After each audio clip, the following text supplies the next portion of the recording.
I don't see where Tana went. I'd like to welcome everybody out to Social Media Breakfast Madison. This is a special occasion. It is the time of our nonprofit audit. And if you're wondering if you're actually hearing my voice over the speakers with this microphone, you are not, because this is just for the live stream. So I don't have the clicker. That's what I don't have. We will advance the slide forward eventually. Is that over there? There we go. All right.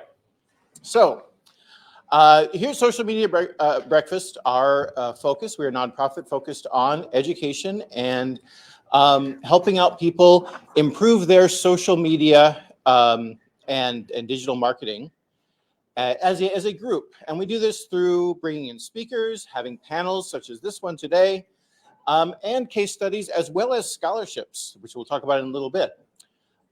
This is, if you're wondering if this is for you, well, then it probably is. Because we cover all kinds of marketing. We cover social media. I was just talking with Addison back there, I think, and we were talking, that marketing covers so much stuff, and it's just a changing venue, that this is a good place to come and just kind of stay on top of things and hear about trends or bring up questions. We don't know everything, so if you bring up questions, we know where to focus our attentions. It's always the third Wednesday of each month. It is bright and early and sometimes hard to convince your colleagues to come, but I think you'll agree with us that the breakfast is well worth it. It was amazing. And it will be here as well as live streamed on Facebook, so you can always have people look at it later on. And I am going to be to the side here because I have to look at this too. Our board is a bunch of really hardworking people, and we really appreciate their service. You can see them all up there. We also believe in increasing our board where possible. So you'll see that little link down there in the lower left. So if you are interested in being in the board, like I was, like our panelist Meg was, feel free to give us a holler. Go ahead next. Thank you, Ashley. And obviously we are on all of the socials, including the X and now we've added Threads as well. So whatever your particular favorite flavor is, feel free to look for us there and join us on that. I mentioned scholarships. So there are all kinds of presentations, and not every corporation or nonprofit has a budget to send you that. We would love to help. So we do have applications on the website. If there's a particular conference you would like to go to, you can feel free to do that. I think we also have a bit of a kudo from one of our scholarship recipients talking about how well it went for her when she went to her social media conference. So feel free to apply if you see something that comes up, or let us know if you know of a likely candidate. Go ahead. Now we have a fun event. We're not all about just the technical stuff. On December 5th from 6 to 8 p.m. at the Madison Public Library, we will be doing a sip and scroll. Now it's not an alcoholic sip and scroll. It's going to be a wonderful hot chocolate bar, I guess you'd call it, but there'll be all kinds of fun, yummy stuff for that. And we're going to do old-fashioned selfies, as in we're going to make cards by hand with markers and glue and all kinds of fun stuff. And it will be a lead thing, but it's very casual. Just hang out, enjoy the holidays, and you'll get to leave there with some handmade cards, which in this day and age is kind of an unusual thing. So save it for your special friends. We are still looking for more speakers for 2024. Don't be intimidated by the high quality of the speakers. We actually, I mean, a lot of people that come in and speak, they are, sometimes it's their first time, sometimes it's their umpteenth time, but they always get interesting questions, and it's definitely a good experience and a good chance to get to know more people in our community. We also are always looking for volunteers. Do be careful. You may volunteer and then find yourself on the board, hypothetically. But one in particular right now, we're looking for blog writers. At the end of every event, we do a summary on the blog. And that, it's a well-written piece, and it's a good summary, and it takes a lot of work. And we want to give a shout out to Cassie here. Cassie Sonnentag has been a volunteer and has come forward many times and helped us out. And we want to also, spread the love and give her a break sometimes. So if you are interested in getting your byline on a Social Media Breakfast Madison summary, please let us know. We're going to talk more about our sponsor and let them speak as well later on, but Salvatore's Pies is our current food sponsor. But again, we want to spread the responsibility. So while we love having them there, if they ever get tired of bringing all their stuff out early in the morning, we would love to hear about more food sponsors and people that would like to help us make breakfast. Otherwise, you end up with me making pancakes out there again, which is also kind of fun. Yeah, I admit it. But we also do our best social media game to help out our sponsors too. So it is a not transactional, but we do our best to give back. Also, we are a nonprofit, but we love showcasing other nonprofits. Now, my personal day job is working for the RCC Sexual Violence Resource Center as a fundraiser, and I can speak from experience that being a part of the nonprofit spotlight is a really nice experience. So if you have a nonprofit or you know of a nonprofit that should be spotlighted, it's a really easy application, and we are very friendly and would love to do that. And I mean friendly in spite of the fact that you're about to see two nonprofits get the excruciating experience of having their social media critiqued. And our most active is probably our Facebook group. So you can feel free to join that with all of the regular benefits you get. It is a pretty active group, and it's a way to do networking from the comfort of your very own computer, because then you can make appointments and see people here. All right. And we'd like to thank all of our sponsors who you can see up here. And if you'd like to become a sponsor, you don't have to serve us breakfast. You can also just, help us out financially. We especially like to call out Dream Bank, who provides this amazing venue for us, and how that works out. Actually, I think our next slide is our Dream Bank. Yes, our Dream Bank slide. And this is where I get to call up one of the most competent and capable people I have ever met, Andy from Dream Bank. This is only the fourth time I've ever talked to Gray, so take that with a grain of salt. But good morning, Social Media Breakfast. Thank you, Gray. Shout out to Sal's for bringing the breakfast today. Nice little mix-up. I know I've chatted with some folks about this, but I am a hash brown guy, but I do appreciate a good yogurt parfait as well. But yes, my name is Andy Frisky. I work here at Dream Bank. For those of you who maybe aren't familiar about kind of what we do and how we show up in the community, we are a free community resource that is put on by American Family Insurance. And everything we do ladders up towards the inspiration and pursuit of dreams, in large part by helping to remove barriers for individuals. So how that kind of translates is we host 15 to 30 free events a month in this space, both in person and in a virtual setting. And they're all through the lens of personal and professional development. So I happen to head up our career and our business series. We also have a learning lab series, which is like a how-to or a 101 series. So really trying to appeal to a wide range of folks, because there's a lot of different dreamers out there. One thing I really want to highlight though is you might have noticed it, that the kiosk, we're honoring Veterans and Military Family Month right now, and there's an opportunity to go ahead and write a letter to a veteran, just sharing some gratitude, thanking them for their service. And then for every letter that is written, we will be matching that for $5 per letter, up to $5,000 as well too. So one thing I really wanted to highlight. So we'll keep it short and sweet today. And with that, I will kick it back to Gray. Thank you. And I didn't know about the $5 addition there. So as a veteran, thank you. That was really nice. And then our food sponsor, would you like to come up and say hi and tell us about the other places that we can enjoy your wonderful food? Okay. Yeah. Thank you for having us back again. This is Adriana, and I'm Gina. And Audrey does all of our marketing. So all the materials you see, she wrote all that up, and I'm the catering gal. And this month, I believe we're doing a 10% off any of your catering. 15% off. 15% off any of your catering, sorry. And so we want y'all to use us. Corporate lunches, we're really trying to get our corporate lunch business going.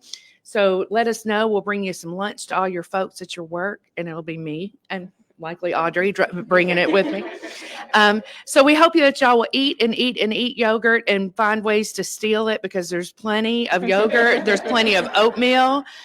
We will look the other way when you make takeout containers. And we all need to be grateful to our chef who made all that for us. I mean, he didn't make the yogurt, in fairness, but he did make the granola and the oatmeal, and he spiced up the nuts and made those sweet and spicy for you.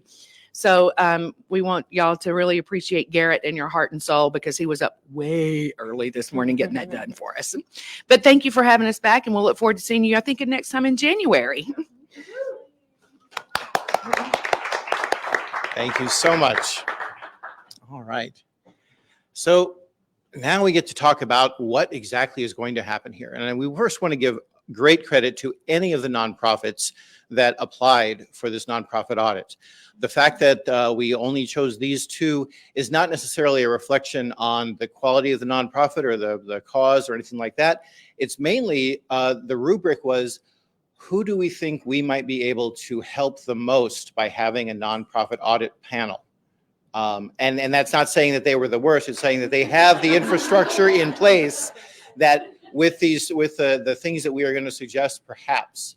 And I say we in the royal we, because actually it's these three panelists who you'll meet in a moment that are going to be suggesting it. But I want to give credit to them. I also want to give credit to them for showing up and listening and hearing it. It is not easy to sit there and hear people, even in a constructive critique, even from people as nice as these three people. It's not easy to do that.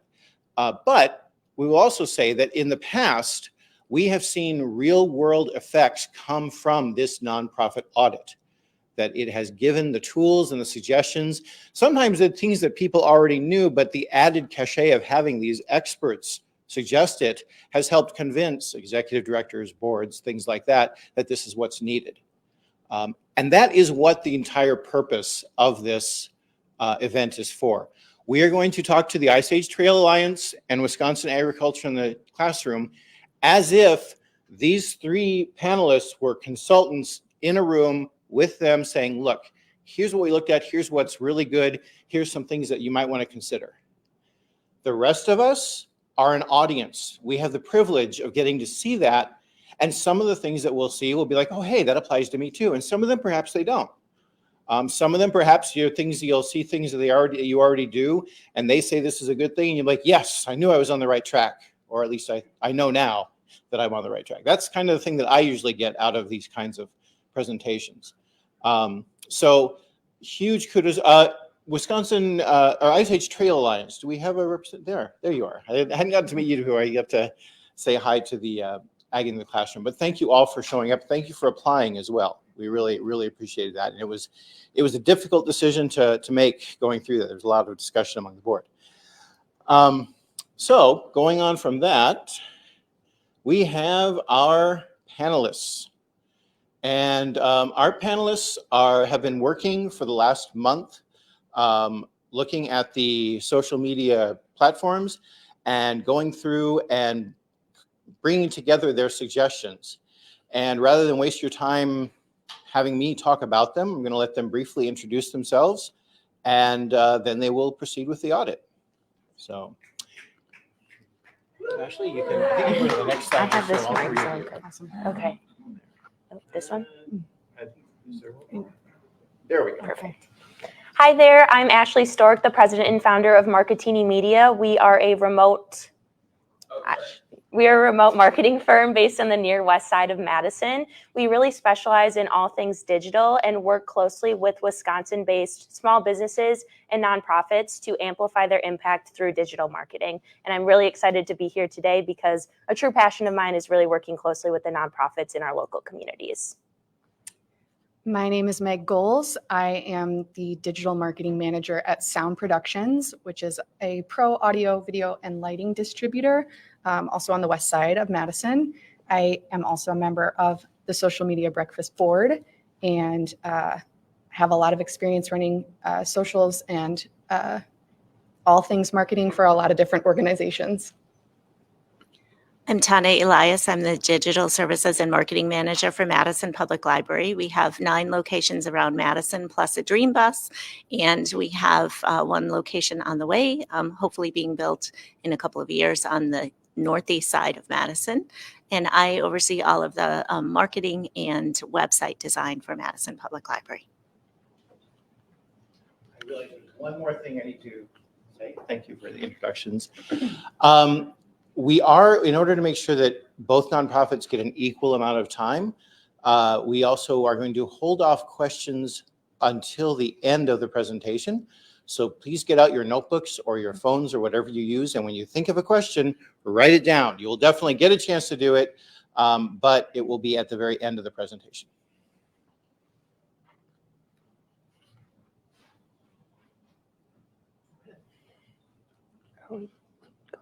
All right.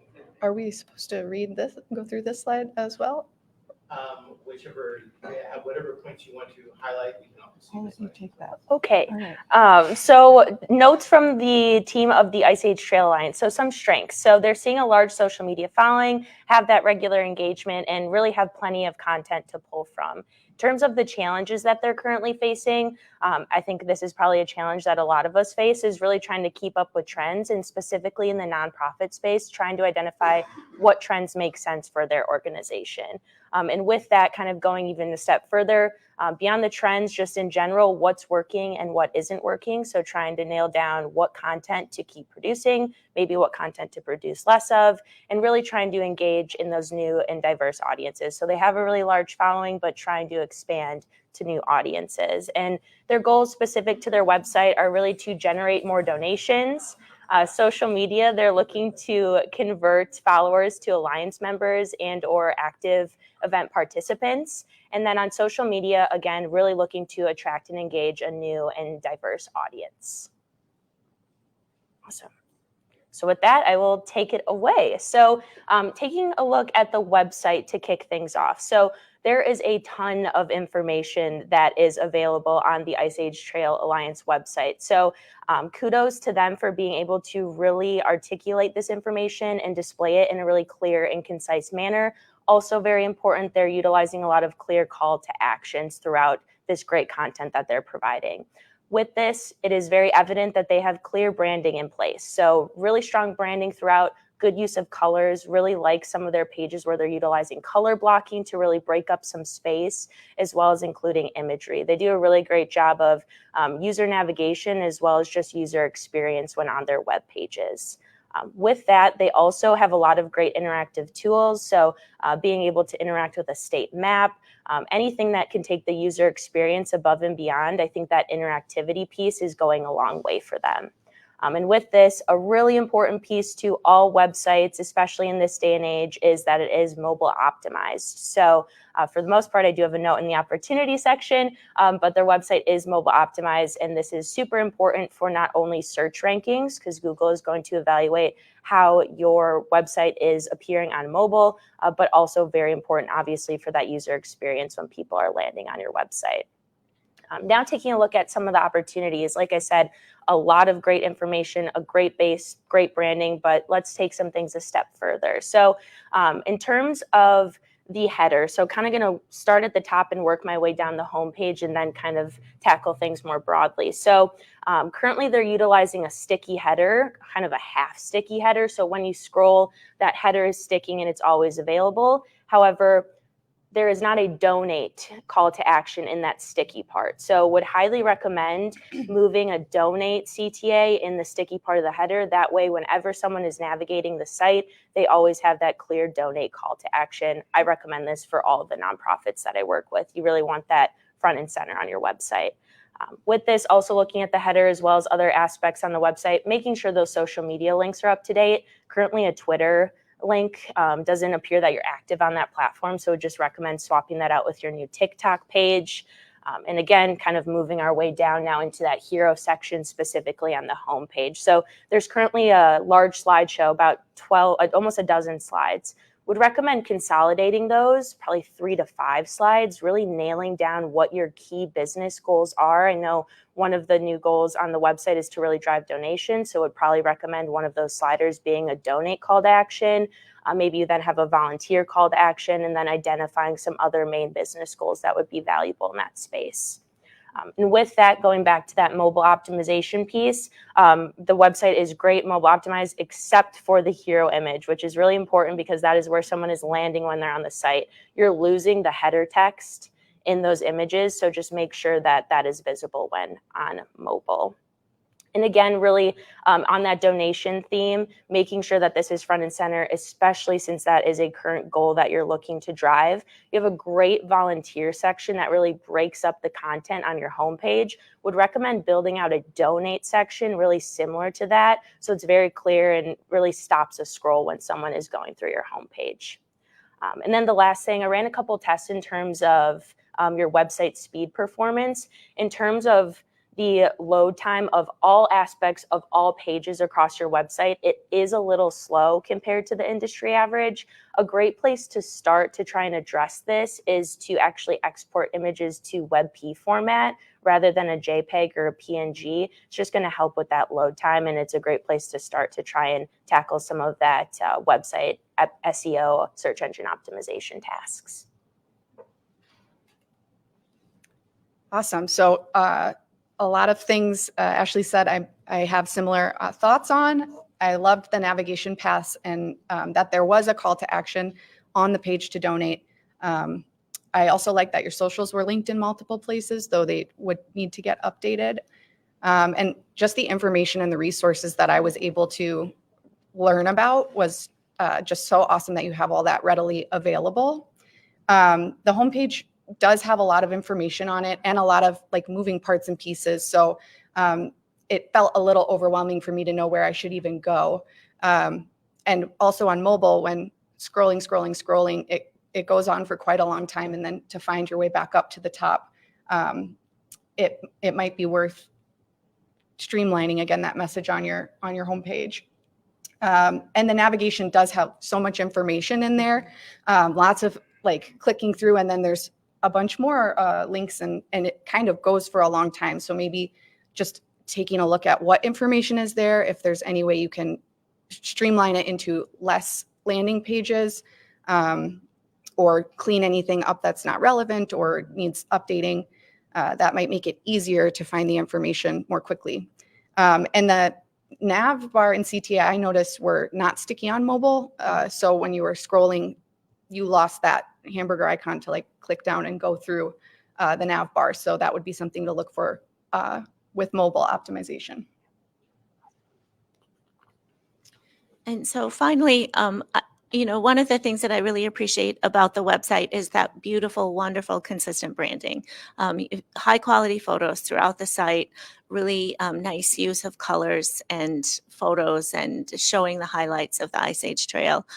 So much useful information. And it's clear from the photos and some of the stories and the work on the site that many volunteers are highly engaged in the organization through the chapters, through the events, through the group photos of people doing work on the trails. So it was really wonderful to see that engagement and to think about how we could build on that engagement and kind of move people from like, I've experienced this once to now I want to be a member to now I want to be more supportive. With that, I saw some of the opportunities were really, despite or in addition to the things that both Ashley and Meg mentioned, looking at things like some of the goals that you stated. So wanting to attract a new and diverse audience, show that in the photos that you're using, show some diversity in the photos. I saw that a lot of the people in the photos look the same. So try to get a little more diversity in the photos and highlight some of those stories. If you need to stage a photo shoot, if you need to reach out to partners like Dexter Patterson with Wisco Birder or other using the Ice Age Challenge, Ice Age Trail Challenge is a way to reach out to groups to share their own photos. Might be some ideas for how to do that. Also sharing more individual photos. It's really great to see those groups in all of those photos, but you don't see the close-up emotion of what's happening and how people are engaging with that trail and engaging with each other and engaging with nature. So maybe more of a mix of the group shots to show the engagement and the close-up to show the experience of what it's like. Also some maybe pull-out testimonials, so kind of sharing more of those stories. We talked about how to focus on or highlight donation maybe share a donor story here. Why do people donate? What does that benefit? Do they, do they donate on behalf of someone else, on behalf of their own experience, etc. And then another thought that I had was, because there is so much information, lots of information, all the way down to, like individual chapter meetings and so on, maybe consider developing a first-time experience portal or platform, so that people who are new to hiking or new to the group might have easy ways to get involved, to donate, member events, those types of things, because there's so much information, maybe making it easy for that first time or casual user to get them more interested, to kind of move them toward the membership goal. Awesome. Now diving into Facebook. So lots of accomplishments on this platform. First and foremost, you're consistently posting, which is just a social media must. So great base for having consistent posts. With this, you also have really strong audience engagement across all interactions. So not only are the posts getting likes, laughs, loves, but they're also getting comments. And really want to emphasize that they are getting shared a ton. So I'm going to kind of put an opportunity in with this bullet. I think an opportunity here to take that even further is actually when someone shares your post, liking that, and then even commenting, thanks for sharing. Just another way to kind of push your community management a little further. And you're getting so many shares that I think this could be really valuable for attracting that new audience. With that, you're also using a strong variety of mediums. So you're sharing articles, you're utilizing a combination of graphic design and also real life imagery. So it's great to see a variety of different content in terms of visuals throughout your Facebook presence. You're also sharing from other relevant accounts, which is a great way to just, again, drive some new audience, as well as not have to allocate so many resources to being able to utilize that shared content. And with this community management, you're doing a great job of this. Again, I think you could take it a step further with that those shared posts, but you're engaging with comments, you're replying to comments, and that's really important. So I think just taking that a step further with the shared content could be really beneficial. In terms of opportunities, so going back to using the variety of mediums, I think one place that you are lacking in terms of content is short form video content. I know that isn't necessarily the easiest content to produce, but I think specifically for Facebook, a great way you could utilize short form videos, obviously you are being able to show off the trail, but maybe thinking more from a organizational culture perspective, or a meet the team, or behind the scenes, just really trying to make your organization more human, I think could be really beneficial, specifically on Facebook. Next, you mentioned really wanting to expand to a new and diverse audience. I would love to hear more about what exactly that audience looks like, or if you have even nailed that down exactly. So maybe the first step is identifying who exactly that new audience is, so you have a clear understanding of the steps you need to take in order to gain that attraction. With this, you do have a social media budget, so I would highly recommend utilizing some paid advertising, maybe identifying your key fundraisers, events, or initiatives throughout the year, and allocating that budget to really promote those events. And once you've identified exactly who that new audience is you want to attract, you can use that paid advertising to target them effectively. And then lastly, to your question about how do we determine what is working? So if you're utilizing Hootsuite, there should be a great insights to be able to see what's working, what's not working. I personally love Meta Business Suite. They have a great insights tab where you can pick a time period and then filter on really anything you would like to. I personally love reach and engagement. So you can pick a time period, filter by what post got the most engagement, what post got the least engagement, what post got the most interactions. And from there can really be a great guide to telling you what content is working and what content isn't working. One thing I really loved when looking at your social media was how much you share the community you've built and the volunteers you have and the people who are working with your organization. And the people are definitely what seem to make it special, in addition to the beauty of the trail itself. I also like that your posts are informative and you do a great job of tagging relevant accounts for additional share power. An opportunity would definitely be that video on Facebook. Looks like you experimented once with a reel and it did pretty well for you. So that could offer lots of additional reach and engagement just to have more of that video there for your audience.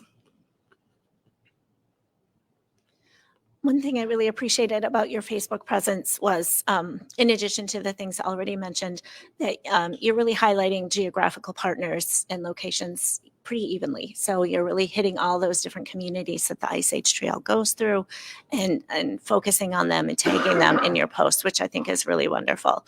That engagement and the number of follows you have are great. Some of the opportunities that I saw were things like making sure that you're not using too many words on your photos. When you're using those same graphics for the Instagram and Facebook, make sure that they're optimized for each platform and take a lot of the words off. It's an accessibility issue, but it's also just like then you're kind of reading and you're taking away from those beautiful photos, which those photos are just fantastic. So more photos. Also, I would consider using and boosting, since you do have a budget, events more regularly by inviting co-hosts. You're inviting other people who are maybe interacting with organizations in their own communities to follow you as well. And so I think that is one of the ways that you can reach some of those goals to kind of increase your membership and diversify your membership and hit all those different communities along the way. I've also noticed there are a lot of call to action posts, but not as many why posts. So questions like, why does this work matter? Why do your donations matter? What types of things do you fund? Why do donors donate? Those kinds of individual storytelling posts might do really well and might break up a lot of the factual information or event specific information on your presence. And then also with the goal of having more donations, your social media has a lot of information right on the post. One thing that I would recommend is shorter posts, less information, more engagement, and lots of pushing to the website. And then once you get to the website, doing things like Ashley had recommended earlier of really highlighting that call to donate. So get the story on Facebook and then move to the website where you're asked or you're seeing donor stories so that you're really encouraged to meet that goal of improving donations. Great. So now taking a look at Instagram. So very similar to website, you have clear branding, which is very important for Instagram, a little different than Facebook. When you land on your Instagram profile, it looks great, it looks concise, and it looks clear that it is Ice Age Trail Alliance brand. Again, a really good use of both that graphic design as well as the real life imagery. Being able to use real life imagery is one way that people can really resonate, but I think you do a great job of also incorporating that graphic design. You're also doing a great job of utilizing some Instagram specific tools, so highlights. So when someone comes onto your page, they're able to get a quick tidbit about what the Ice Age Trail Alliance is all about and that important information that you've highlighted with that feature. Something that I personally love and recommend is you're utilizing cross-posting. So you are taking the content that's being shared on your Facebook and also having that posted on your Instagram. This is super beneficial for small teams, nonprofit teams that might not have the resources to create different content for both Facebook and Instagram. So it's great that you're utilizing that practice. And then also you recently have had some really strong reel performance. Not a ton of reels on the page. So I think there's an opportunity there to try out more of them. And because we're only doing this for a month, not sure how often you're utilizing stories exactly, but really leaning into some of those Instagram specific tools, specifically stories. Those are much easier to be shared. So ideally trying to garner that new audience there as well. One place that I think is important it is very important with cross-posting is making sure that you're adapting the content to the platform that it's on. So like Tana mentioned, captions are pretty lengthy. I would not necessarily say to take too much away for Facebook, but I think for Instagram, that's an opportunity where if you shorten up those captions, especially given kind of how users interact on that platform, that could go a long way, as well as making sure that there aren't links because you can't physically click that link. So just making sure it's updated for the platform. Hashtags, the strategy has changed throughout the years, so just making sure you're as specific as possible with those. And then just an idea to really think about growing to a new audience is maybe identifying some other organizations that you have partnered with in the past, or maybe you haven't, that has that audience you're looking to grow that you might not already be reaching. That way you can partner with them, do a social media giveaway where they're following both of your pages, and that's a way that you can get that new audience that you might not have previously had. All right. One thing I really liked when I was looking at your Instagram feed was using carousel posts to tell a story. There's kind of some algorithmic benefit to that every now and again. And you were using that tool a lot. So I really enjoyed seeing the whole process of something or watching that story be told that way. And you're also doing a great job of posting regularly, which is really hard to do. So awesome job on that. Again, as Ashley said, avoid putting those links into captions. That is coming from that cross-posting, which is a great thing, but the links on Instagram don't help anything and you can't click them. So again, try less hashtags. The 3 to 5 is a good number to go with. And then I think video is like a huge opportunity for you on Instagram. All of those tools and resources that you have on your website already, like that's so much content that you can pull from, hiker guides, like what your donors are doing, any of that like first time information you should know if you want to take a hike on the Ice Age Trail. So you can kind of pull from blogs and resources you have on your site to start generating some of that content. One of the things I appreciated about the Instagram profile is there was a lot of really good storytelling. So profiles of volunteers and staff got really great engagement, and they really lend a personal touch to the organization. That's the kind of first time content I was looking for. So I think Instagram, you've done a really great job at that. And of course, the following is great and the posting is consistent and frequent. Likewise, I would say more video content, more stories, more reels. Think about the impact that a really short video of placing the last beam on a trail project would have, or the 1,000-miler who walks the last few steps and documents that experience in a story or a video. Even if people are shy about being on camera, you can showcase the nature and have a voiceover and have a couple of little words on a story about like what it felt like to like take that last step. I also thought that the Instagram posts get a lot of likes, but not a lot of comments. And so consider maybe posting occasionally open-ended questions, encouraging people to have a dialogue with each other online. And so they're sharing the post and maybe engaging with each other. One of the things that I see from the posts and the content is people make a community around the trail, right? And so help them make a community online by open-ended questions that are encouraging people to share their experiences, their best moments on the trail, what they like about fall, how they got involved with the Ice Age Trail or why they became a member, those types of things. So I think the testimonials are really important to keep doing because they seem to really work for your members. Great. Now, last but definitely not least, TikTok. So accomplishments, you're on the platform. That is a very hard step to take. So kudos to you for doing that, especially as a nonprofit. You're also taking part in trends, also a tough step to make. So it's great to see that. I'm biased, but I also think it is an accomplishment that you have office dogs and you're utilizing them. The TikTok community loves dogs, I would argue. So being able to utilize those dogs is super beneficial. And then given your goal of attracting a new audience, TikTok is a great place to do that. I think some opportunities, Monty the Mammoth. I want to see more. I think that is a huge opportunity. If you're familiar with Duolingo, obviously a very different business, very different organization, but the way in which they use their mascot on TikTok is super popular. And I think there are so many opportunities to bring in Monty the Mammoth. With this as well, trying to identify what trends make the most sense for the organization. So at points, there might have been some disconnects. So I think how you can really nail this down is my recommendation is follow nonprofits kind of relevant to your efforts, maybe even regionally. A great example here is Milwaukee Public Library. They've had a lot of virality on TikTok. And so being able to determine, okay, what is a trend? We're following them. Let's see what they're doing. And how did they connect it to their organization, I think would be really beneficial. And with that, content doesn't always need to be trending. I know on TikTok it feels that way, but trying to think out of the box, just short form video content in general. And then maybe it's not utilizing a trend, but you're utilizing a trending song or a trending sound. And with this, TikTok is tough, recommended 1 to 4 TikToks a day, which is a lot of content.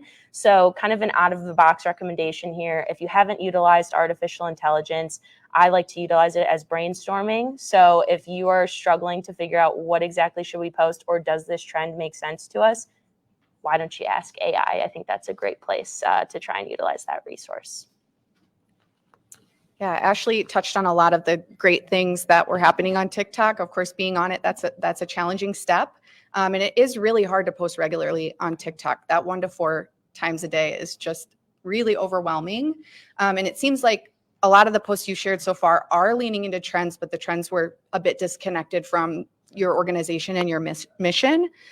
So again, TikTok's a great place to share the beauty of your trail through hiking videos, how-tos, and they don't even need to be very long. They can cover, 3 easy tips, or this is a section of the trail. I know when I'm looking for places to go, I use TikTok a lot to search for places in California that are beautiful Airbnbs, and then I get a million results that I can look through. So I think that type of thing will really help build your audience for people who are looking at hiking videos or any of those types of thoughts or pieces of information. And then again, you could ease your way into trends with just a trending audio over these videos you're creating, and using those relevant hashtags to be found. And again, just the regular cadence with TikTok is really important. Leave questions till the end. Awesome. So we will now dive into Wisconsin agriculture in the classroom. So taking a look at this organization's strength, really content creation and planning. So they have a clear plan set forth for the year ahead, and really have flexibility within that schedule to do in the moment relevant posting as well. Some challenges that they're currently facing, they're in the process of changing their target audience from rural volunteers to educators. So really trying to find the best platforms to engage this new audience on social media. And with this, they're also transitioning their website to their larger state organization. So lots of changes happening with the website as well. So thinking about the new audience and the new website, some of their goals, really to create a fluid user experience on their website, as well as build that target audience of Wisconsin teachers across their various platforms, and ultimately get more followers and engagement from their newly launched Instagram account. So a lot of great things happening, a lot of great things in the works. So let's dive in. So taking a look at the website, again, thinking from the perspective that this website is being rebuilt. So didn't want to get too granular with the actual aspects of the current website. But in terms of accomplishments, again, a lot of content. It's very strong information that you have throughout the website. It's all up to date. And again, it's organized in a very meaningful manner. The navigation is there. So in terms of user navigation, you have a strong start there. Again, very clean and consistent look and feel. Might argue to push your branding a little more here, really nailing down those colors to be able to utilize those throughout the website. Again, mobile optimization, very important here because that is not only how Google is ranking you, but is really important for that user experience that you're looking to drive. In terms of opportunities, really, again, adding that donate call to action in the header on your homepage. Again, something I recommend to almost all of the nonprofits I work with to have that front and center. And then really thinking about expanding your homepage. So with your new target audience, identifying what information when they land on your website is going to be most beneficial for them, and really bringing your mission to the forefront. With that new information that's speaking directly to those educators, make sure there are calls to actions to get them further and further into your website to get that information. With this new site, you currently have a template that's almost like a page within a page when you're navigating. I think this is great for your educational content, but in terms of like an about page, I would recommend veering away from that current page style. I think, again, lends itself very well to that educational content, but isn't necessarily the best in terms of just communicating who you are as an organization. With this, I think the new site, there's a great opportunity for more real life images. Again, specifically those that are relevant to educators. So if you can get pictures in the classroom of students, of other educators, really ones that can resonate with that new target audience, I think will go a long way. And again, ran some tests on page speed. So when building this new site, would highly recommend just utilizing that WebP format for images rather than a JPEG or a PNG. That's just kind of a great place, an easy place, I think, to start in terms of search engine optimization.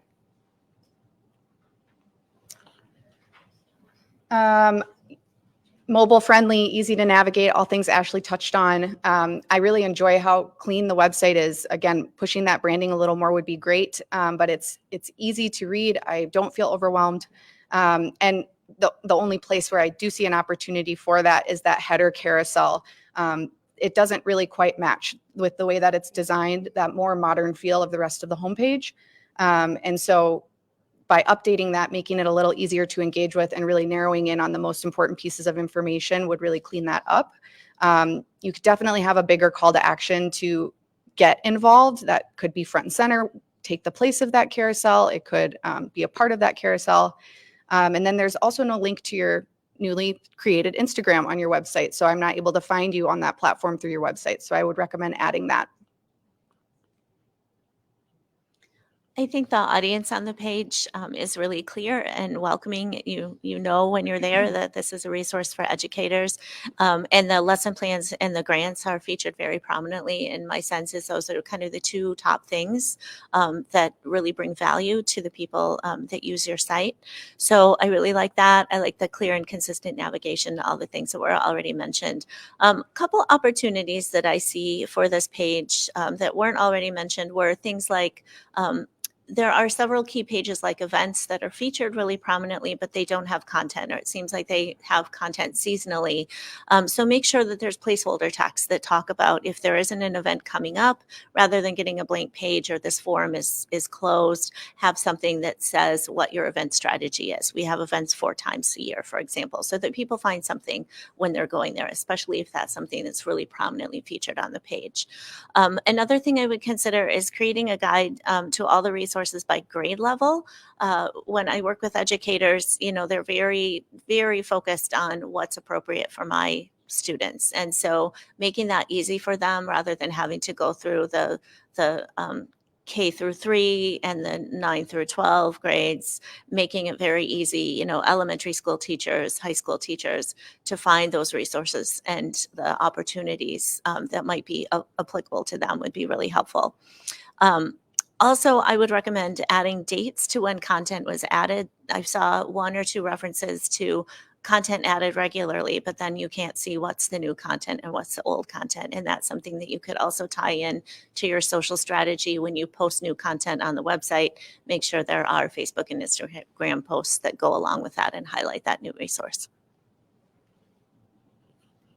Great. So now taking a look at Facebook. So posting relatively consistently. I think one opportunity here is there were some instances where you maybe went 4 or 5 days without posting, not super common, and then you'd have a day where you would have 2 posts. So just trying to think strategically about if you're going to post twice, one day maybe you can expand that content to a different day to not have that 4-day gap, and then it's a 3-day gap. So just thinking a little creatively with the content there, but you have that consistent presence, which is great as kind of laying that groundwork.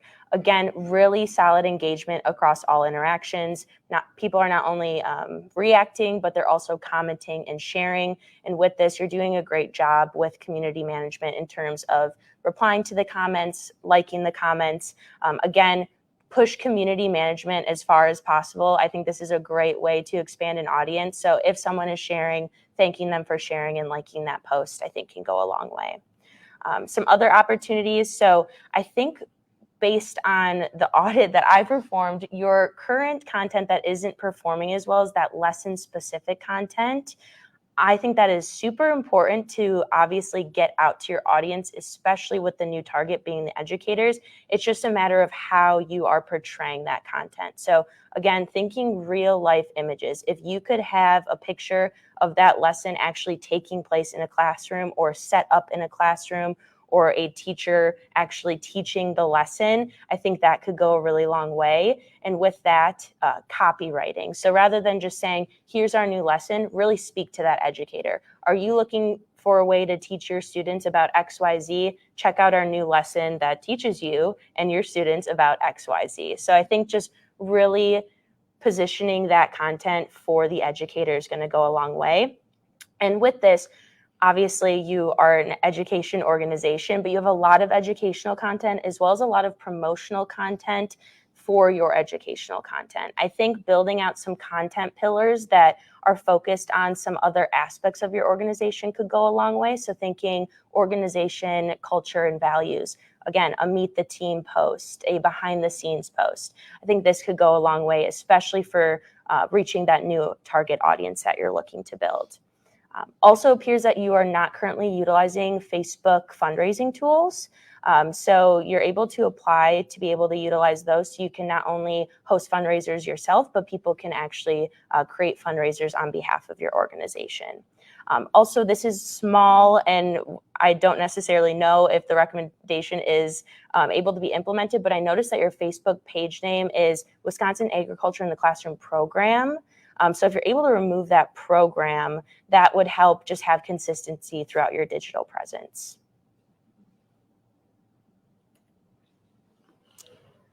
Again, I love any posts that have people. Those seem to perform well for you, and it's showing the community that you're building. And again, building that community is everything, and you're doing a great job with that. Again, a nice job tagging other accounts when relevant.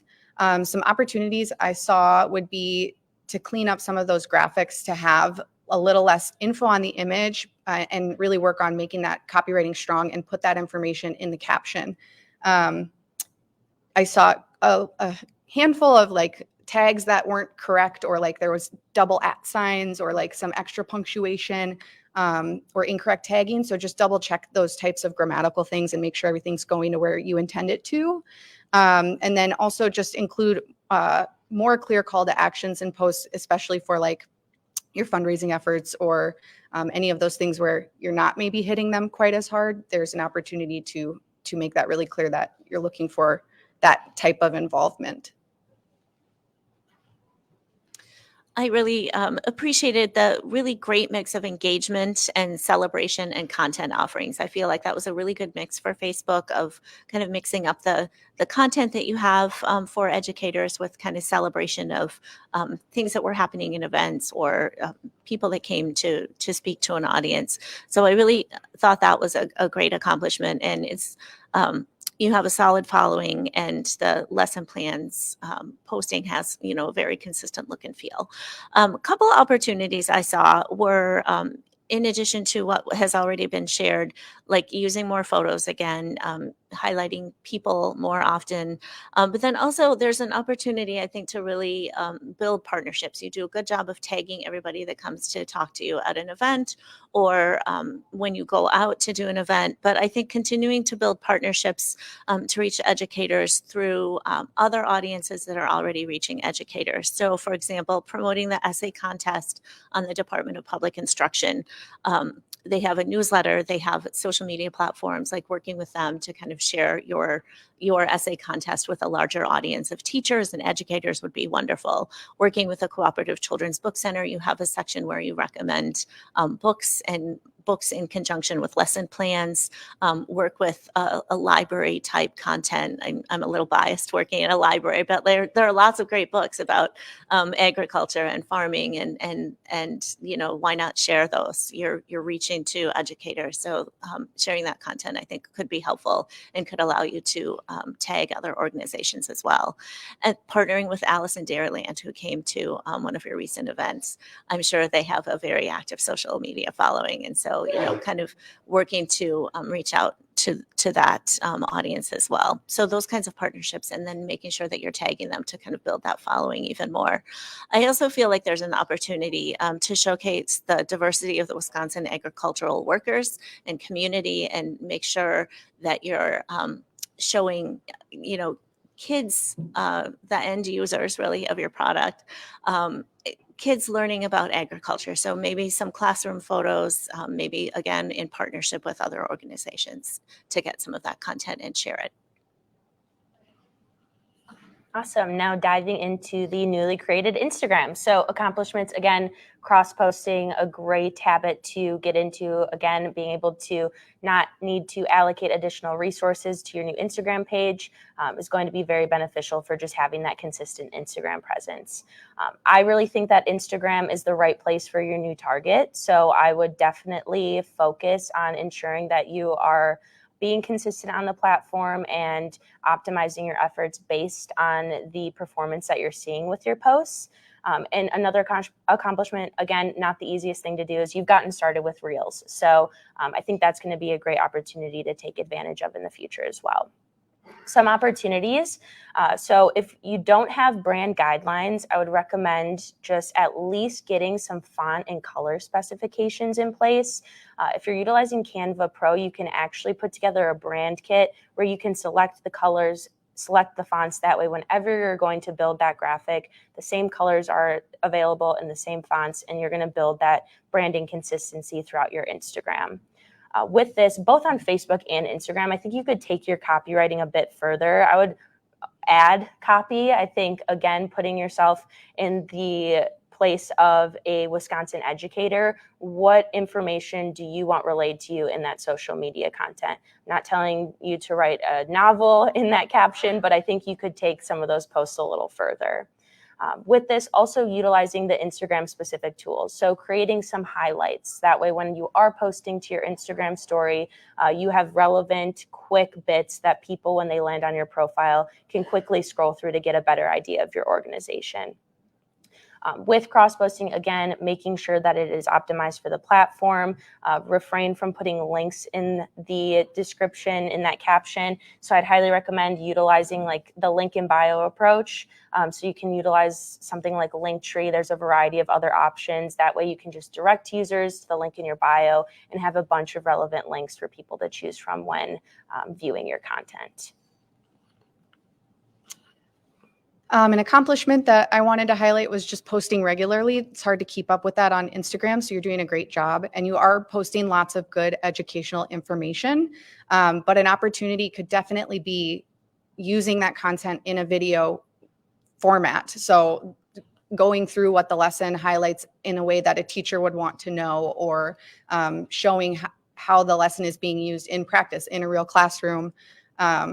Again, you have like so much good information and good content within your lesson plans that could be broken out into smaller videos to kind of teach more what the programs actually are doing and what they're all about. And again, just avoid links in your captions. So I will also say, like, you've got a really great solid start. The posts have moved from more graphics to more photos, and the reels are great and they're getting good views. So keep that up. I think it's doing really well. Couple of opportunities I see were the potential to use stories. I know that it's hard to sometimes do a whole reel.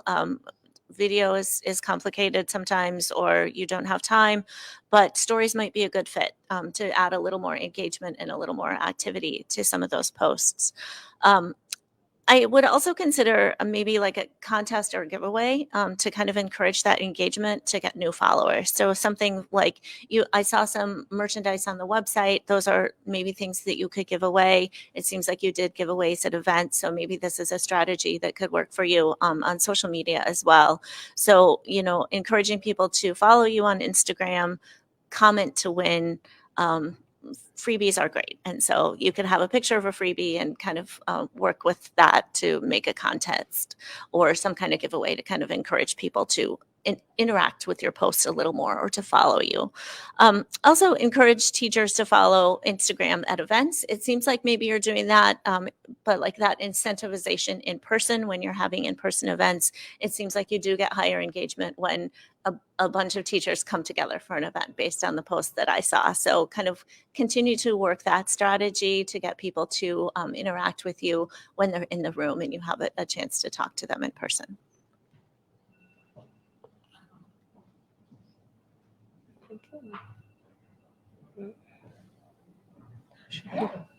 okay.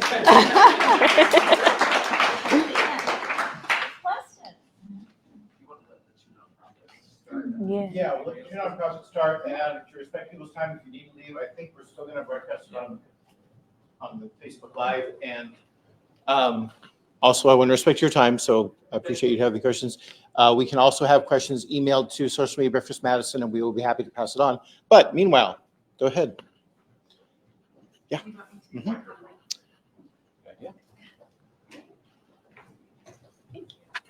Hi, I'm Beth from Wisconsin Ag in the Classroom. Thank you so much. That was not nearly as painful as I thought it was going to be. So thank you for being kind.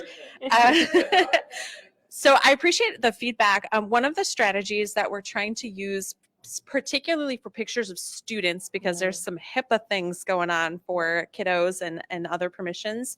How can we best manage those permissions? Currently, we encourage school districts to post and tag us so that we don't have that liability of those student images. So that I love the ideas of more video and more photos, but immediately that particular barrier popped up, and I'm really curious how the library handles that. So thank you.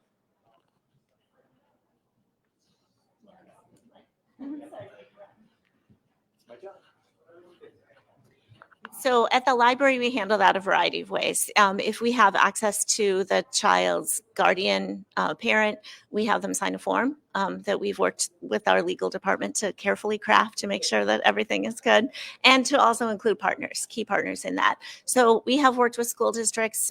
Some schools have permission slips where if they go out on a field trip, they can give kind of blanket permission for locations to use those photos. Another thing that we do, honestly, is to use paid photography and, use models. You can have models of kids reading books. So you can pay for a photo shoot. You can rope in the kids, in your families and your extended families and your neighbors and whatever. We do that on a regular basis. Board members' children, for example, to show the emotion of what it's like to read a book about apples versus, actually having a kid in that particular school. So you're just kind of evoking that platform, but you're using, photos that you've paid for in one way or another.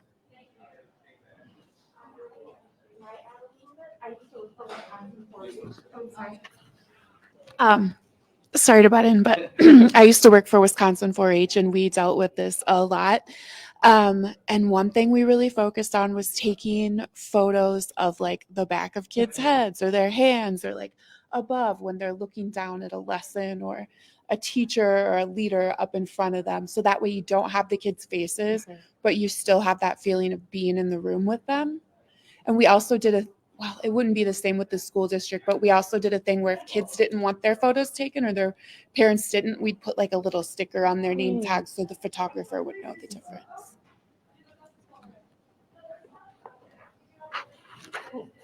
Any other questions real quick? Yes. Thank you. Thank you for your time and all your advice. It was incredibly helpful. My name is Mara. I'm with the Ice Age Trail Alliance.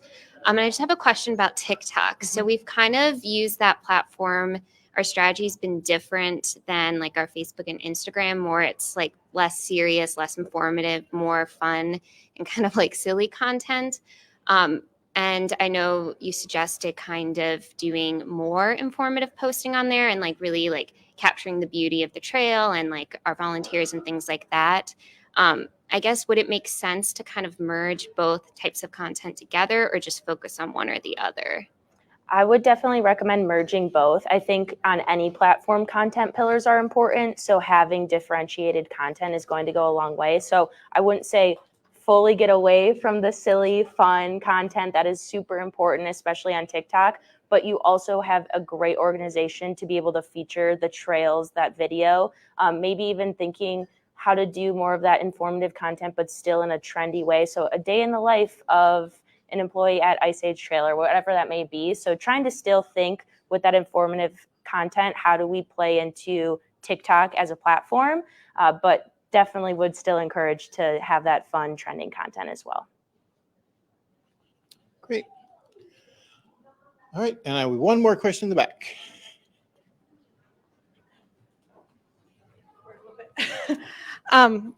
So my name's Charlotte. I'm with a Christian ministry.